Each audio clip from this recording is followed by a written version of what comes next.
We know what they're thinking, why we're making love. They're jealous, they'll be users of kisses and everything, more than I can explain. When I'm walking, talking with my sweetness down among the sugar cane. Corporations are legally required to maximize shareholder profits, and therefore have to oppose public health policies that could threaten profits. It's just how the system is set up. Unequivocal, long-standing evidence shows that to achieve this, diverse industries with products that can damage health have worked systematically to subvert the scientific process. Take the sugar industry, for example. Internal documents show that they were concerned that health food faddists were becoming an active menace to the industry. Sugar was under attack, and many of the poor, unfortunate public swallow the misinformation broadcast by the propagandists.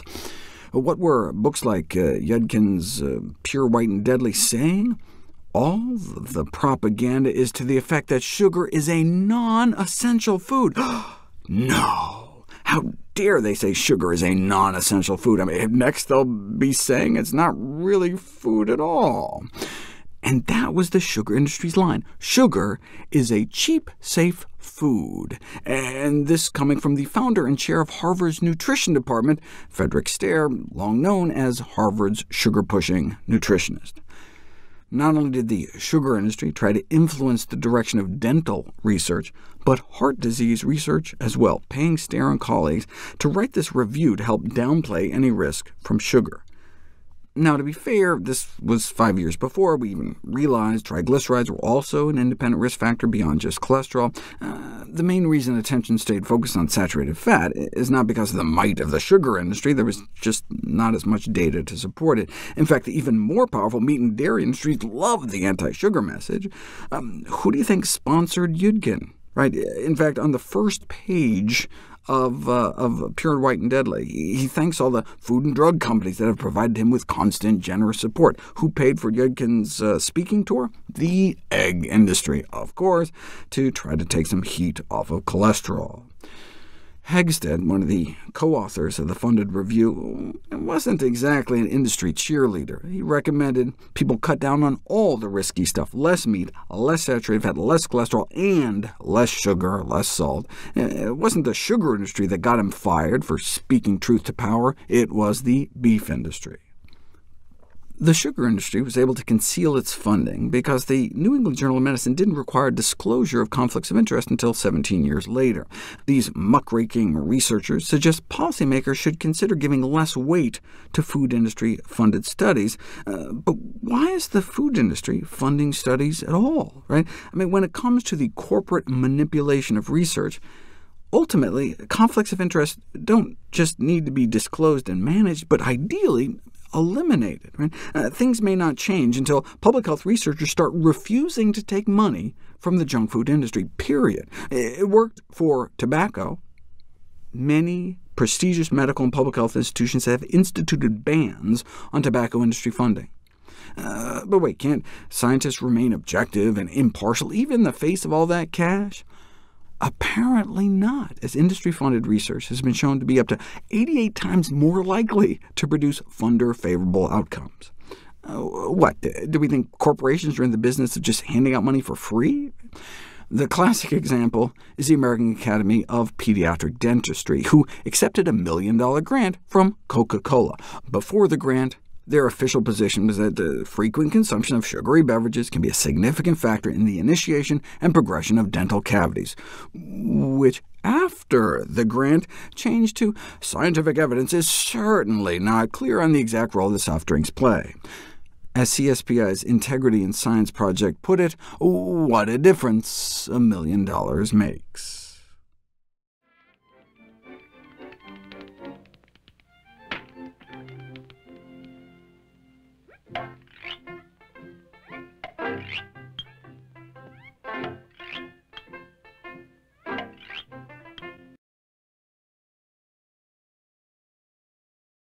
You've heard me say it before, but it bears repeating. Sugar is one of the worst things for your health.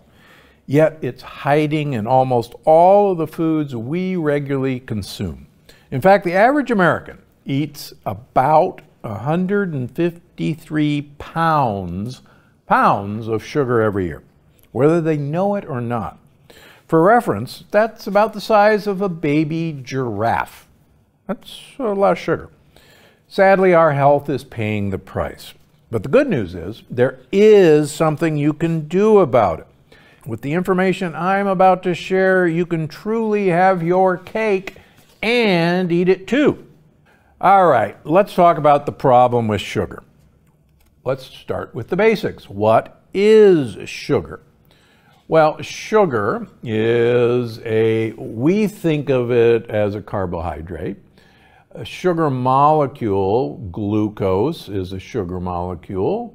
Lactose in milk is a sugar molecule. Fructose is a sugar molecule. But most of us, when we think of sugar, are actually talking about sucrose, table sugar.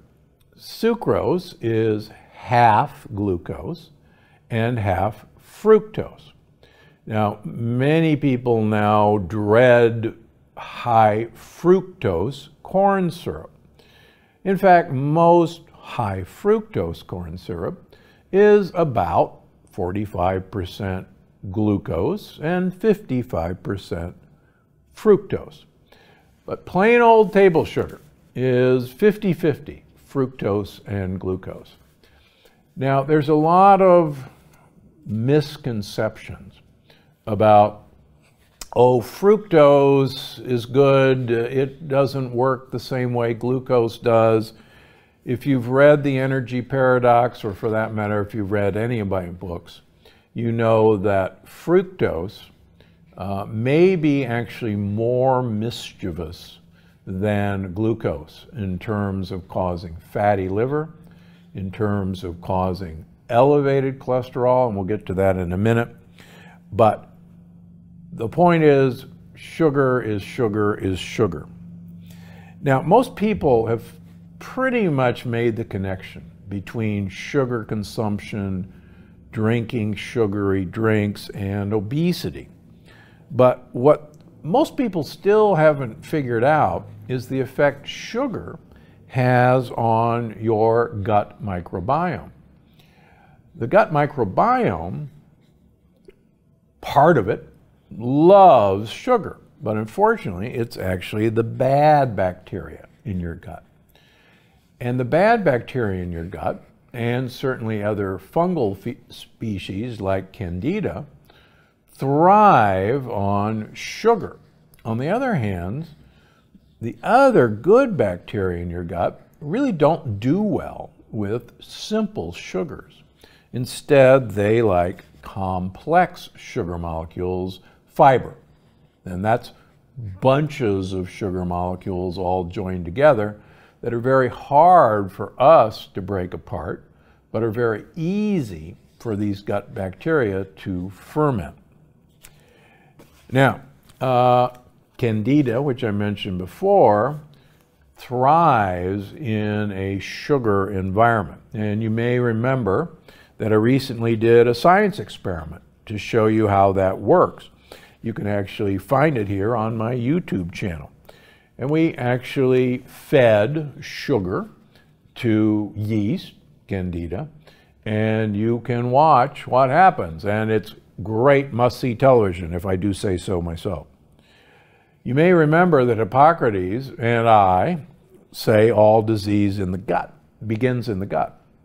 And you begin to realize just how serious this can be by adding that much sugar into your gut.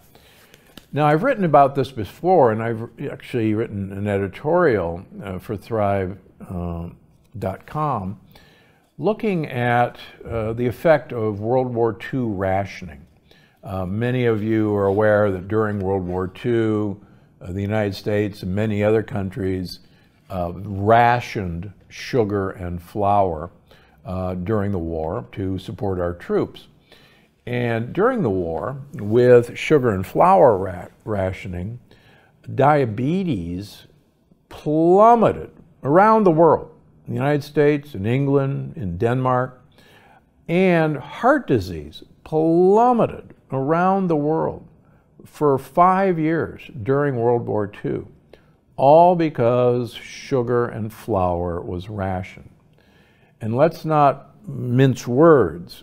Anytime you grind up into a fine powder, like wheat, you actually produce sugar molecules that are more quickly absorbed than table sugar. In fact, most of you know that white bread has a glycemic index of 100, whereas sucrose, table sugar, has a lower glycemic index than white bread.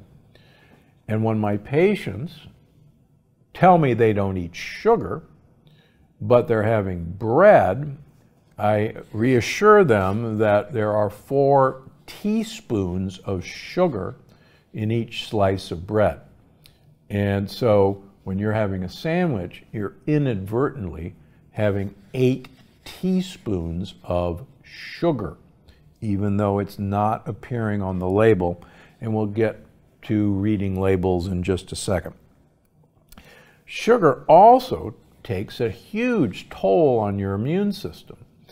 And most of us don't know of a very famous study done by Linus Pauling in the 1950s that shows that any sugar consumption, including drinking a glass of orange juice, suppresses your white blood cell function, their ability to eat bacteria and viruses, by 70% for up to 6 hours after you had that healthy orange juice with its vitamin C, or you had that piece of bread, or you had that pastry, all of which were tried in that experiment.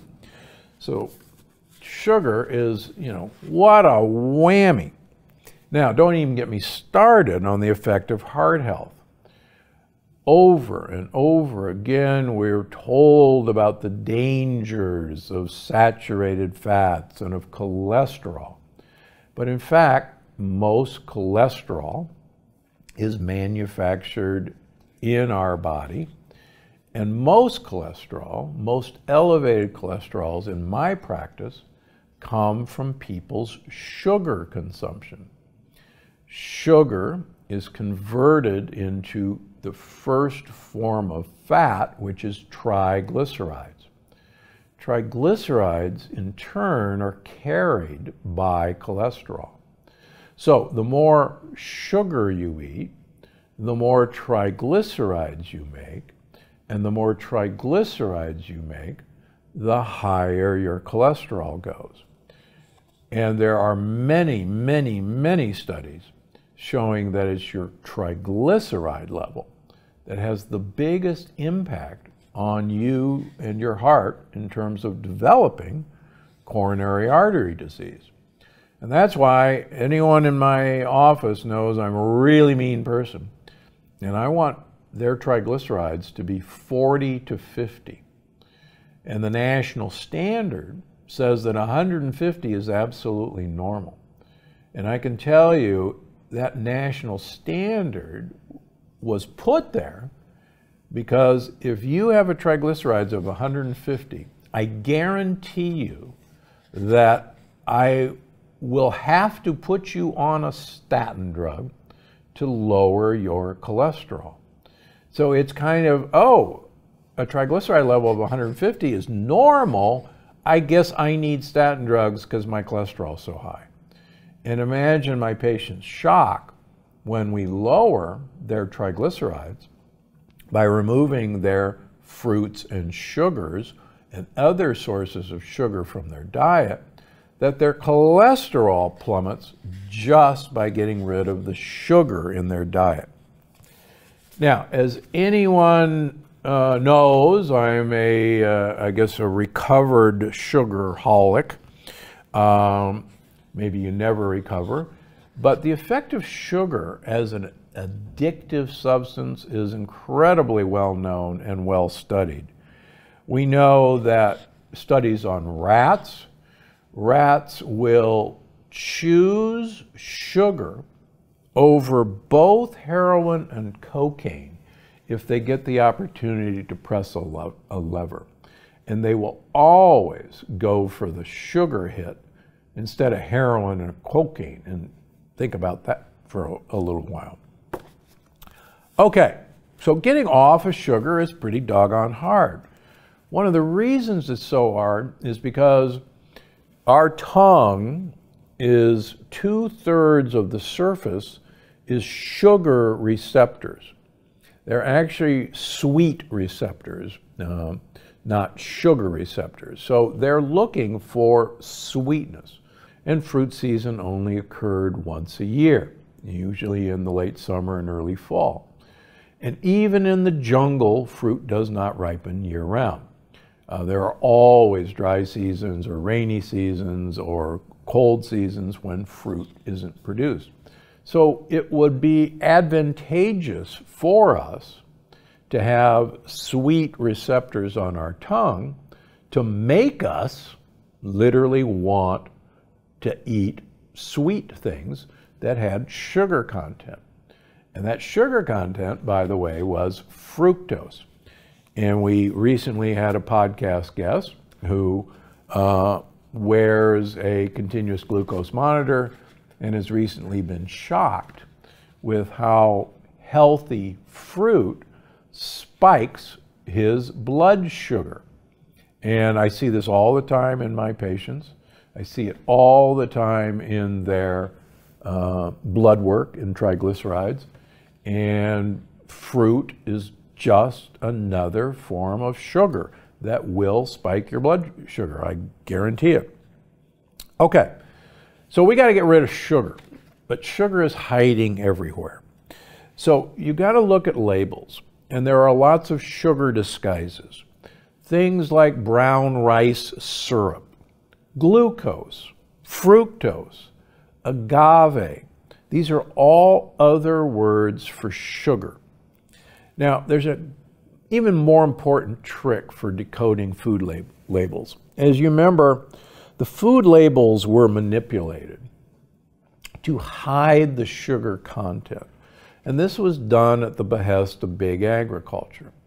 So most people, including most of my patients, look at the back of a package and they look at grams of sugar. And quite frankly, they're often quite low on a lot of the products that I tell people are safe. But you have to actually look at, first of all, serving size. Secondly, you have to look at total carbohydrates. Total carbohydrates tells you how much sugar is in that portion. Now, you take away the fiber, which is the next line right below that. And so you take total carbohydrates minus the fiber, and that will actually tell you how many grams of sugar are in that serving size. Now, for fun, there's 4 grams of carbohydrate in a teaspoon of sugar. So take whatever number you arrive at, total carbohydrates minus fiber, and then divide it by 4. And that'll tell you how many teaspoons of sugar is in that product. And when you do that, you will be shocked with where the sugar is coming from. And when I sit down with my patients and we go through their meals and what they're eating, we always find the source of the sugars they're eating.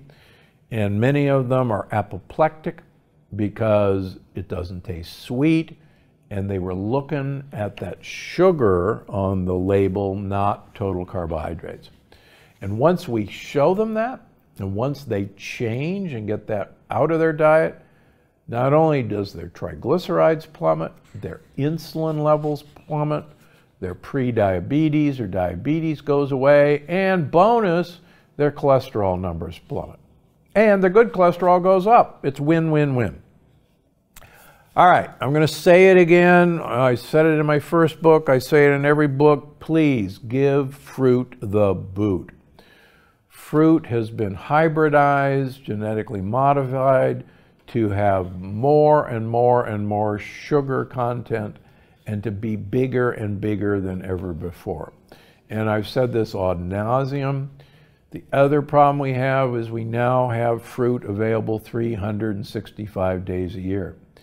Your genetic engineering could not imagine that a 747 can bring blueberries to Costco in January from Chile. There are no blueberries in January. They are in Chile, but you don't live in Chile. So what in the ding-dong are you eating blueberries in January? And now they're the size of grapes, and they've been bred for sugar content. As I go into in the upcoming book, Unlocking the Keto Code, if you gotta have your berries and you want the benefits of the polyphenols in fruit, then do what I do and do reverse juicing. What's that? You get your juicer. I know you got one. It's sitting in the cupboard someplace. Buy your fruit. Please buy organic. Put it in the juicer. Throw away the juice, and then take the pulp, which has the fiber and the polyphenols, and mix it in your plain coconut yogurt, or mix it in your plain goat yogurt, or mix it in your plain sheep yogurt, or get a silicone ice cube tray, throw it in there, freeze it, pop a couple out, and put it in your smoothie. Reverse juicing. And please, please, please throw the juice away or give it to your worst enemy, because it's pure sugar. Best advice I give any patient: retreat from sweet. If it's sweet, stay away from it. But the important thing is, so many of our foods, the sweetness is hidden. You don't taste the sweet, but the sugar's still there. So read the label. Okay, let's talk about artificial sweeteners. Now, I realize that giving up that sweet taste is incredibly difficult. After all, we're wired to find a sweet taste. And sometimes it's impossible not to be able to satisfy a sweet tooth. So that's where sugar alternatives come in. And a key point of sticking to a diet that you can live with, literally and figuratively, is to getting the right sweeteners that aren't going to do you in. But it's not quite as simple as it sounds. For years, we've had sugar alternatives that have been literally deadly to us. Things like artificial sweeteners like saccharin, aspartame, sucralose, which are particularly poison. In fact, some of you know them as Sweet and Low, Equal, and Splenda. We know from a Duke University study in 2007, 1 packet of Splenda, sucralose, will kill off 50% of your microbiome. 1 packet, that's all it took. Part of the problem is it usually kills off your good microbiome. The other problem with non-nutritive sweeteners is your brain does not know the sweet signal from a fake sugar versus real sugar. Your brain, when you taste something sweet, assumes you're eating sugar. It doesn't know any better. And so when sugar doesn't arrive in your brain literally says, wait a minute, you've been cheated, sugar didn't come, go back and get some more. And that's why, as you know, I was a Diet Coke addict. I drank 8 Diet Cokes a day because I was always being told by my brain to go find more food, and I was 70 pounds overweight, thanks to the artificial sweeteners. Okay, but what about natural sugars? Those must be better for me, right? No, unfortunately, natural sugars are the same. Whether it's orange juice, coconut sugar, organic sugar, sugar is sugar. Now, if you gotta have honey, try to have less, or about a teaspoon a day. That's not much. And make it local or Manuka honey. That'll be okay. Are there sweet alternatives that aren't going to kill you? Well, let's get to the good stuff. There are actually several quite safe sweeteners, and there's a really good one now that's gone to the top of my list. Two of the safest are allulose and monk fruit.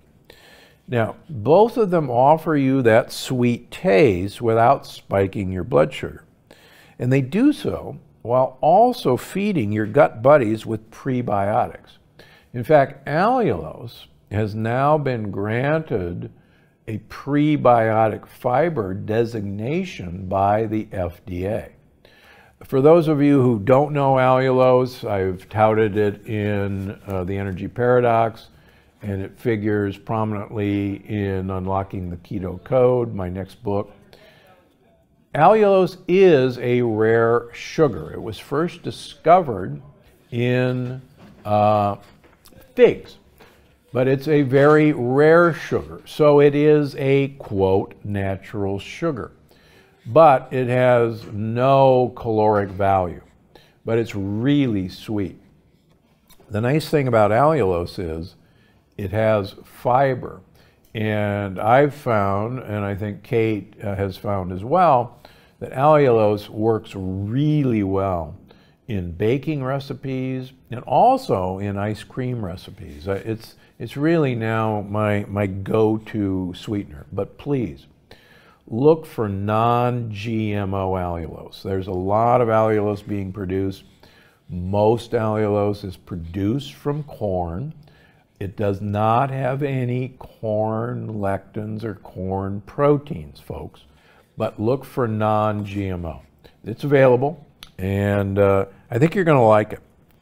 Now, when it comes to monk fruit, the Lakanto brand is really good, and I like that a lot.